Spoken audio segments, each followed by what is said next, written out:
乌克兰遭空袭，拜登立马送上先进的防空武器。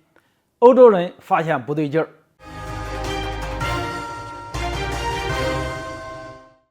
大家好，我是薛运华，欢迎收看运华观点。今天我们来聊聊，美国不只是要对抗俄罗斯，还在坑队友。中国再次站出来发声，在乌克兰当局攻击俄罗斯民用设施的背景之下，终于迎来了普京的疯狂报复。近日，俄罗斯对乌克兰全境发动一次大规模的空袭，未来俄军的进攻行动将会放开手脚，只能说接下来双方的对抗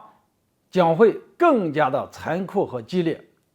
按照俄罗斯方面的说法，俄军对基辅等众多大城市的空袭也仅仅是一个开始。按照理说，这个时候国际社会都应该站出来给局势降温才对，但是美国等西方国家还在继续拱火。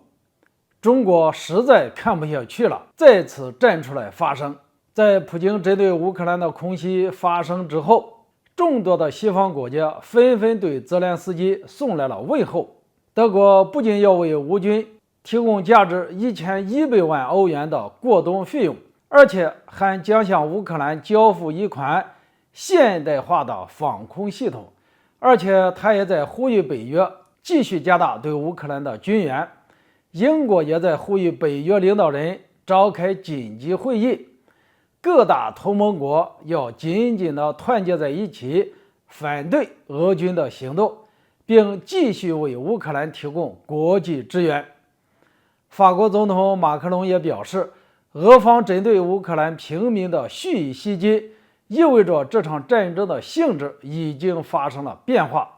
法国也从侧面表达了对普京发动空袭行动的不满。除此以外，美国继续表现出对乌克兰一贯的支持态度。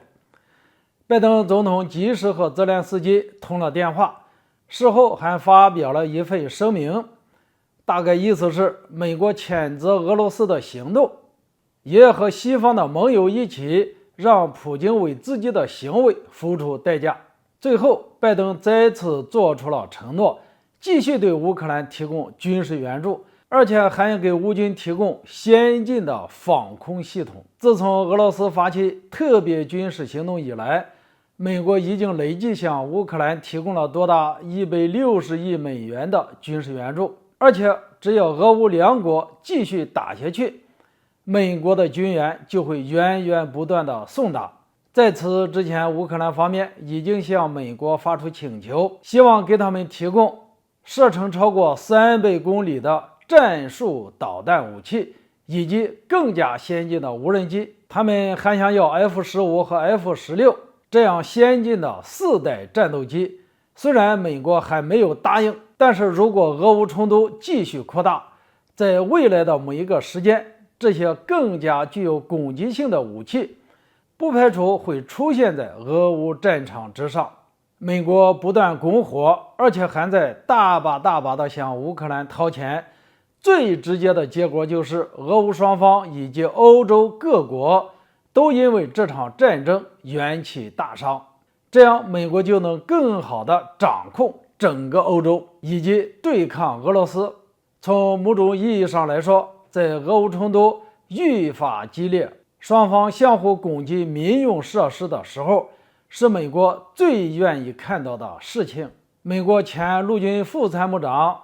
他的一番表态，就是目前美国政府最真实的写照。这位退役将军说，我们只需要花费几百美元，就会打造出一个俄乌之间的对抗，这实在是太划算了。美国不仅打击对手，还要坑害队友的做法，已经让越来越多的国家产生了反感，反对的声音也愈演愈烈。越来越多的欧洲人发现不对劲儿，法德两国已经公开对美国天价的天然气表达了不满。法国财长更是直言不讳地对美国企图掌控欧洲的经济表示了担忧。目前欧洲范围之内已经有保加利亚、意大利等多个国家放弃了对俄罗斯能源的制裁。面对目前复杂的形势，中国也再也无法保持沉默。我国外交部也对此发表了声明，对俄乌双方目前的局势表示了担忧，同时也希望各方能够通过协商解决问题，并将继续为推动局势缓和做出更多的努力。可以说，绝大部分国家还是希望能够尽快结束这场冲突的，让能源和食品的价格重新回到正常的区间。欧洲各国国内的经济问题也会大大的缓解，而美国在那里不断的煽风点火，坑害对手还坑害盟友，完全是不负责任的做法。相信随着时间的推移，会招来更多的国家反对之声。今天这话题就聊到这里，欢迎大家留言交流，下次见。